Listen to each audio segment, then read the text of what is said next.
जो साधन पाद है उसके पहले मैं कॉन्टेक्स्ट प्रकरण आपको बना के देता हूँ।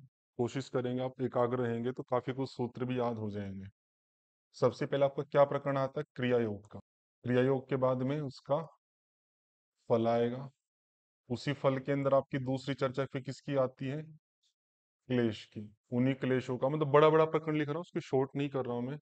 क्लेशों में फिर पांच क्लेश इत्यादि सब आ जाएंगे आपके, ये क्लेश के अंतर्गत ही है। पहले क्लेशों का मूल आएगा आपका, फिर क्लेशों के प्रकार आएंगे आपके, कौन कौन से प्रकार, उनकी परिभाषा, ये सब आपके उसी के अंतर्गत आएंगे। अगला आपका पॉइंट आएगा उन क्लेशों को दूर करने के उपाय, क्लेश हटाने के उपाय, जिसमें दो सूत्र आ गए आपके, ते प्रतिप्रसव हेयाः सूक्ष्माः उद्यान हेयाः तद्वृत्तयः।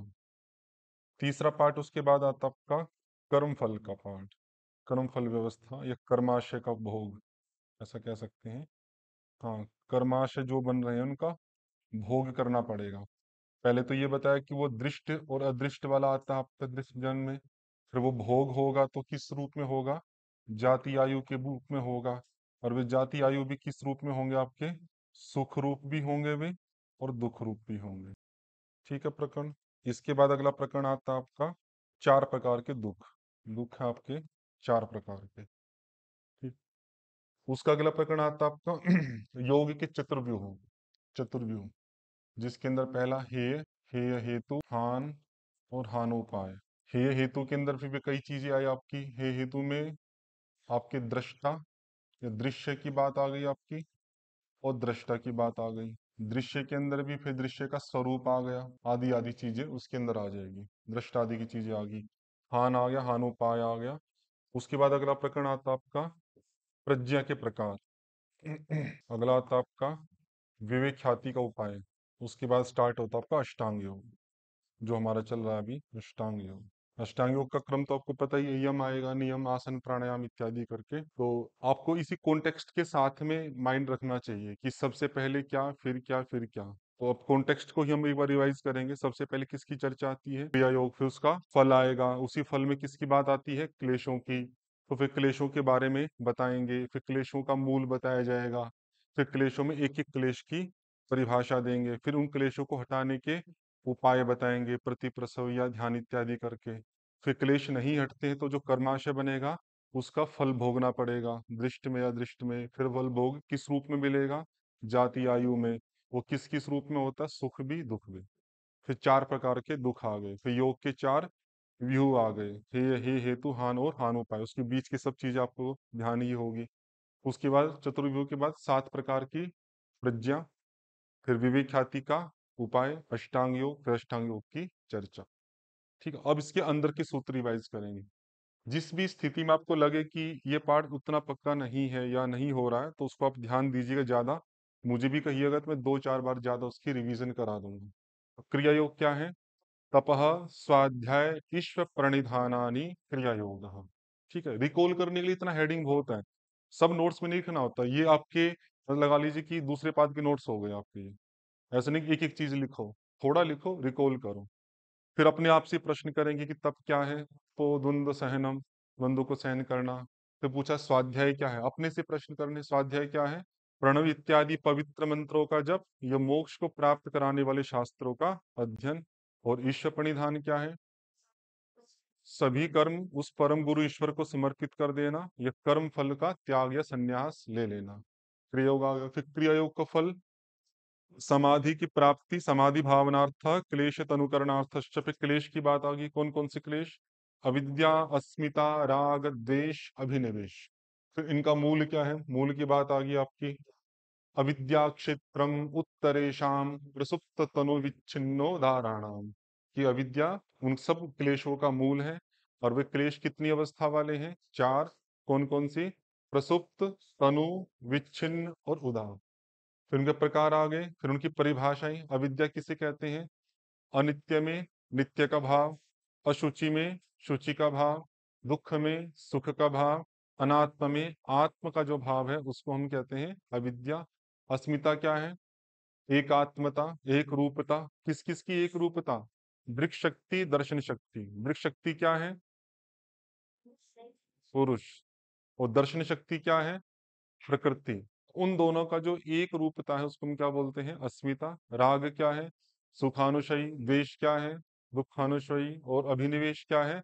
स्वरस्वाही विदुषोऽपि तथा रूढ़ अभिनिवेश। तो स्वरस, रस मीन्स संस्कार, जो हमारे संस्कार पूर्व जन्म के मृत्यु के हैं उनके कारण बना रहता है। और किन किन में रहता है?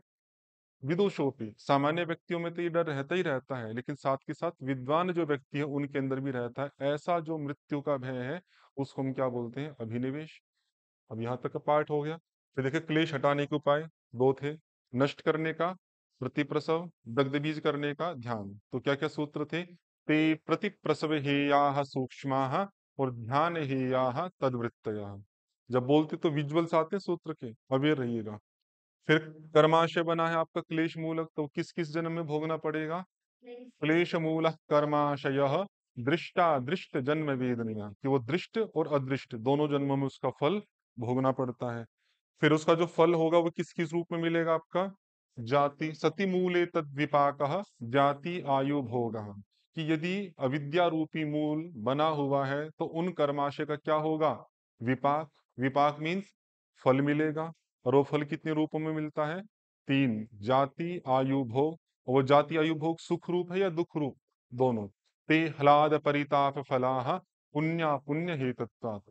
यदि पुण्य कर्माशय है तो सुख मिलेगा, पाप का कर्माशय है तो दुख मिलेगा, दोनों ही प्रकार है। ये भी पार्ट हो गया।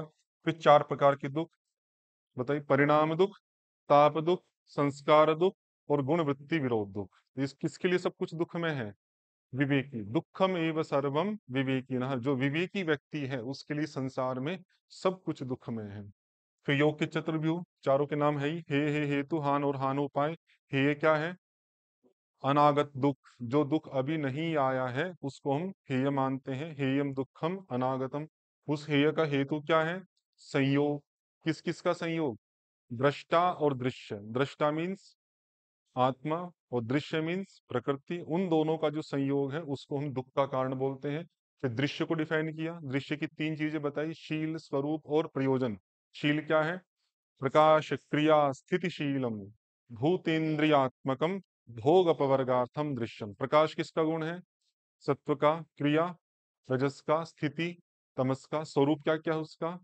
भूत और इंद्रिया। भूत मीन्स पंच महाभूत या सूक्ष्म भूत। इंद्रिया मीन्स मन बुद्धि चित्त अहंकार ज्ञान इंद्रिया कर्म इंद्रिया इत्यादि। और प्रयोजन क्या है प्रकृति का? भोग अपवर्गार्थम। बहुत प्रसिद्ध पंक्ति एज इट इज आ सकती है, कहाँ की है? भोग अपवर्गार्थम दृश्यम। कि ये जो दृश्य है, ये जो प्रकृति है, दृश्य शब्द का शाब्दिक अर्थ क्या होता है? दर्शितुम योग्यम, जिसको हम देख रहे हैं। हमें जो संसार में सब कुछ दिख रहा है दैट इज दृश्य। और उस दृश्य का प्रयोजन क्या है उन सब का? हमें भोग और अपवर्ग की अथवा मोक्ष की प्राप्ति कराना। फिर आपका दृश्य के चार डिवीजन किए, जिनको क्या कहा? गुण परवाणी। क्या शब्द है? गुण परवाणी। कौन कौन से? विशेष, अविशेष, लिंग और अलिंग। इन चारों को हम क्या बोलते हैं? प्रकृति के डिवीजन बोलते हैं। अविशेष, विशेष में कितने आते हैं? 16। कौन कौन से? 5 ज्ञानेन्द्रियां, 5 कर्मेंद्रियां, 5 महाभूत और एक मन। और अविशेष में 6, 5 तन्मात्राएं और एक अस्मिता। और लिंग में एक महत। और अलिंग मतलब मूल प्रकृति, वो भी एक है। तो कुल मिला के प्रकृति के तत्व कितने हैं? 24। प्लस पुरुष कर देंगे तो 25, जो कि सांख्य मानता है। प्लस ईश्वर कर देंगे तो 26, जो कि योग सूत्र स्वीकार करता है। तो दृश्य दृश्य हो गया। फिर आपका आता है दृष्टा। दृष्टा ही आएगा ना इसके बाद में। दृष्टा, दृष्टा की क्या परिभाषा दी? दृष्टा दृषि मात्र शुद्धोपि प्रत्ययानुपश्य। कि दृष्टा कैसा है? दृषि मात्र है, ज्ञान स्वभाव वाला है, शुद्ध है, लेकिन ऐसा होते हुए भी कैसा महसूस करता है अपने आप को? प्रत्ययानुपश्य। जैसी जैसी चित्त में वृत्तियां उत्पन्न होती वैसा वो अपने आप को देखता है। ये दृष्टा का हुआ। फिर कहा कि ये जितना भी प्रकृति का स्वरूप है ये किसके लिए है? पुरुष के लिए। तदर्थ एव दृश्यस्य आत्मा। दृश्यस्य मतलब प्रकृति का, आत्मा मतलब स्वरूप। ये प्रकृति का जितना भी प्रपंच है, सूक्ष्म हो स्थूल हो या किसी भी प्रकार का क्यों ना हो, ये किसके लिए प्रस्तुत किया गया है? आपका उस पुरुष के लिए किया गया है। ये हो गया। और जिसके लिए उसने अपना प्रयोजन पूरा कर दिया उसके प्रति नष्ट, कृतार्थम प्रति नष्टम। और जो अन्य साधारण व्यक्ति है जिनके प्रति प्रयोजन पूरा नहीं किया है, वो अनष्टम।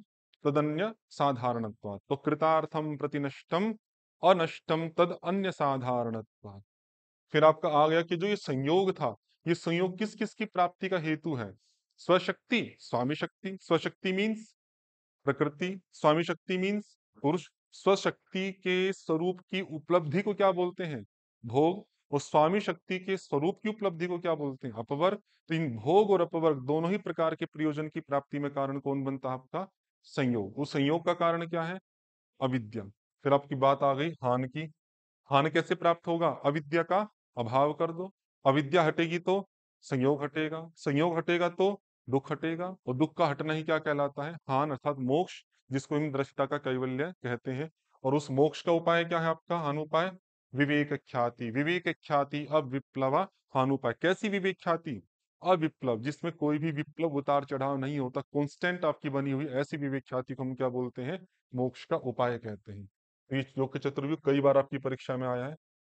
तो आपको क्या करना चाहिए? जैसे मैंने तो करा ही दिया, आपको भी कई बार रिवाइज करना चाहिए। एक बार किया, फिर दो बार, फिर तीन बार, फिर चार बार, जब तक वो बहुत फ्लो में अच्छे से विजुअलाइजेशन के साथ नहीं आपको रिकॉल होता है, तब तक उसको कई बार रिवाइज करना चाहिए।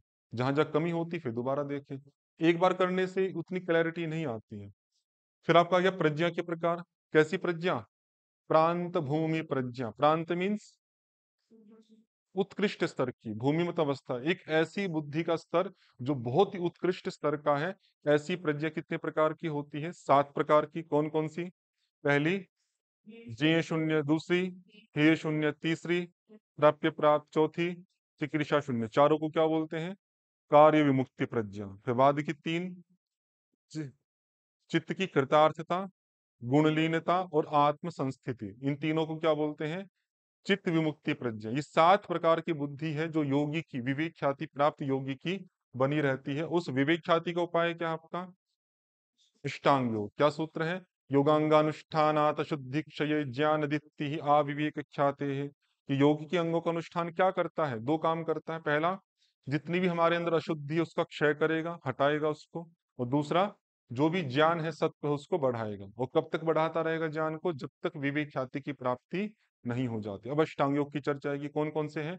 यम नियमासन प्राणायाम प्रत्याहार धारणा ध्यान समाधय अष्टांगानी। 8 अंग हो गए। तो यम कौन कौन से हैं?